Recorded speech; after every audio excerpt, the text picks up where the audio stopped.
नमस्कार दोस्तों, स्वागत है आपका अपने YouTube चैनल सारूंश डिजाइन में। आज हम लोग टीवी उसके सेगमेंट्स के बारे में बात करेंगे कि टीवी की डिस्टेंस आपके जो भी सिटिंग एरिया से कितनी डिस्टेंस पर आ रही है, आइडियल क्या अच्छे होते हैं आपके लिए, उसकी हाइट कितनी होनी चाहिए, कौन सा कलर हम लोग यूज करेंगे, और जो स्पेशल इस वीडियो में हम लोग रख रहे हैं वो आपकी जो तारे हैं ना उसको छुपाई कैसे जाए। क्योंकि आमतौर पर ये समस्या बहुत आम है कि जब हम लोग टीवी यूनिट वगैरह की डिज़ाइन करते तो डिज़ाइनिंग वगैरह तो हो जाती है, बट आप बहुत जगह देखेंगे कि जो पावर केबल होती है वो आपको बहुत विजुअल होती है, वो बहुत ही ऑकवर्ड सा लगता है। जब आप सब कुछ इतने अच्छे से प्लान करके डिज़ाइन करके कर रहे हो, वहाँ पे आपको वो वायर वगैरह दिखती है, बाहर की जो केबल आती है वो दिखती रहती है, तो वो थोड़ा अच्छा नहीं लगता देखने में। तो इन सब चीज़ों को ही इस वीडियो में हम लोग पूरी तरह से एक्सप्लेन करने की कोशिश करेंगे और बताएंगे कि आपके पास क्या क्या ऑप्शंस हो सकते हैं, आप उसको कैसे आसानी से ट्रीट कर सकते हैं, आप आसानी से उसको कैसे प्लेस कर सकते हैं। तो देर न करते हुए वीडियो को शुरुआत करते हैं। बट एक ज़रूरी सूचना हम आपको दे दें, हमारी फर्म है सारूंश डिजाइन के नाम से, जिसके अंदर हम लोग आर्किटेक्चर इंटीरियर की सभी कामों को करते हैं। आपको कैसे भी समस्या हो या कैसे भी आपको डिज़ाइनिंग वगैरह की रिक्वायरमेंट अगर आपको आती है, आप हमसे संपर्क कर सकते हैं। तो चलिए देर न करते हुए वीडियो की शुरुआत करते हैं। इस वीडियो में सबसे पहले हम लोग बात करेंगे कि जो आपकी सिटिंग एरिया होती है वहाँ से आपकी टीवी की डिस्टेंस कितनी होनी चाहिए। तो इसको मेज़र करने के लिए बहुत ही सिंपल एक फॉर्मूला है, अगर आप इसको यूज़ करते तो आपके लिए बहुत अच्छा होगा। इसकी दो रिक्वायरमेंट होती है, जो एक मिनिमम होती है कम से कम कितनी दूरी रखनी चाहिए, और दूसरी मैक्सिमम ज़्यादा से ज़्यादा इतनी दूरी रखें, उसके बाद विजिबिलिटी थोड़ी अच्छी नहीं आएगी। उसके लिए आप मिनिमम डिस्टेंस जब हमको कैलकुलेट करनी होती है, तो आपकी जितनी भी इंच की टीवी होगी, जैसे सपोज करते हैं आपकी टीवी 42 इंच की है, तो उसके अंदर आपको 1.5 की मल्टीप्लाई करनी है, जो अराउंड 663 के अराउंड लगभग आएगी। तो लगभग आप 5 फीट की डिस्टेंस आपको कम से कम रखनी पड़ेगी। 5 फुट 3 इंच के बाद ही आपको अगर फिटिंग लग रही है, वो मिनिमम डिस्टेंस है, इतनी तो आपको रखनी चाहिए। और मैक्सिमम के लिए वो 42 इंच को आपको 3 से मल्टीप्लाई करना, जो अराउंड 124 के आसपास 126 के आसपास आएगी, यानी कि 10 फीट 6 इंच के लगभग में बैठेगी। तो आप कम से कम 5 फुट 3 इंच की दूरी तो मेंटेन करें, और आप मैक्सिमम लेकर के आप जा सकते हैं 10 फुट 6 इंच तक। उसके बीच में अगर आप प्लेसमेंट करते तो आपकी आंखों को बहुत ही विजुअल, बहुत आसानी से होगी। और ये डिस्टेंस आपकी जितनी टीवी की आपकी डायमेंशन होगी, जैसे आप 42 इंच की लेने की जगह आप 75 इंच की ले रहे हैं, 95 की ले रहे हैं, तो उसके अकॉर्डिंग आप इजीली इस फॉर्मूला से आप कैलकुलेट कर सकते हैं। जो हमारी दूसरी पॉइंट है वो यही है कि आपकी आई लेवल कितनी होनी चाहिए टीवी की, ताकि आप उसको विजुअल बहुत आसानी से कर सके। तो इसके लिए आपको सबसे पहले दो पैरामीटर के ऊपर बातों को समझना है। सबसे पहला पैरामीटर तो यही है कि अगर आपकी टीवी 42 इंच या उससे कम है तब आपको क्या करने हैं, और अगर 42 इंच के ऊपर है तब आपको क्या करना है। तो आमतौर पर देखा जाता है कि जो एक आइडियल पर्सनैलिटी होती है, वो जब सिटिंग करते हैं ना, तो हमारी आई लेवल लगभग 42 इंच के आसपास में बैठती है।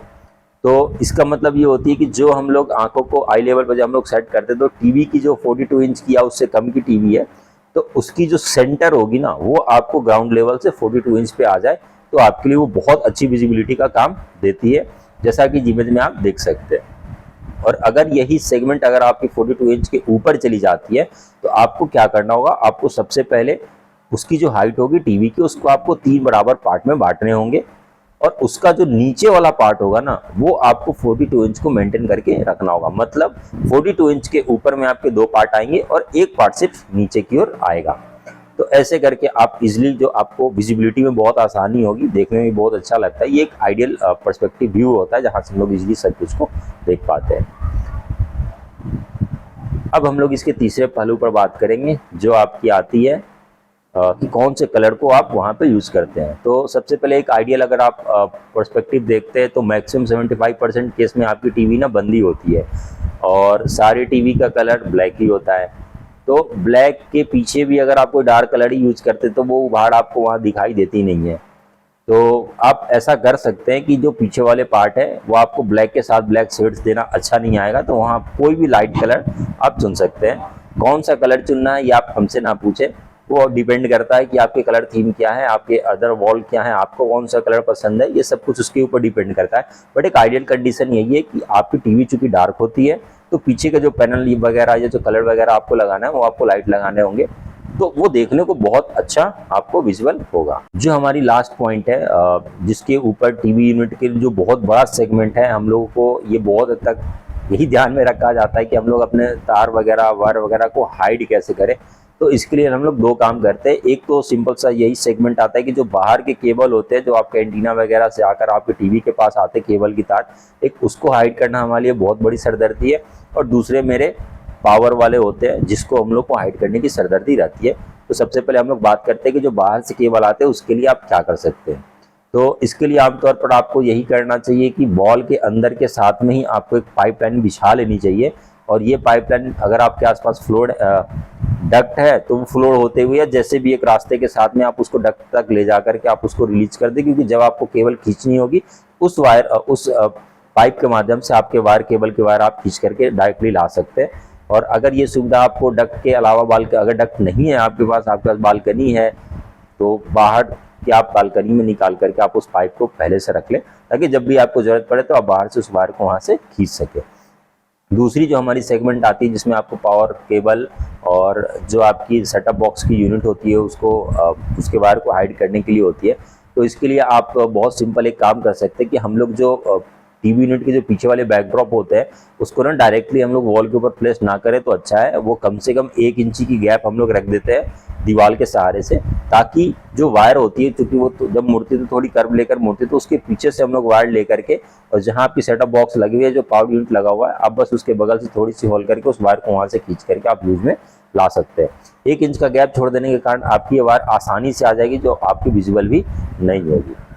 तो इन सब वीडियोस के जो पैरामीटर है जिसमें हम लोगों ने इन सब चीज़ों को देखा है टीवी यूनिट के सेगमेंट्स के बारे में, यही बेसिकली 4 चीज़ लोगों को यूज़ करना होता है, जिसके बाद आप बहुत ही सुंदर, बहुत ही खूबसूरत आप अपने टीवी यूनिट को बनाने के साथ ही जो हमकी बेसिक रिक्वायरमेंट होती है जिसमें आपको वायर वगैरह हाइड करने के सेगमेंट होते हैं, इस वीडियो में एक्सप्लेन कर दिया गया है। आप दिए गए इमेज में आसानी से सब चीज़ों को समझ सकते हैं। तो ऐसे ही वीडियोज़ के लिए हमारे चैनल को देखते रहें, तुरंत सब्सक्राइब करें। मिलते हैं नेक्स्ट वीडियो में। धन्यवाद।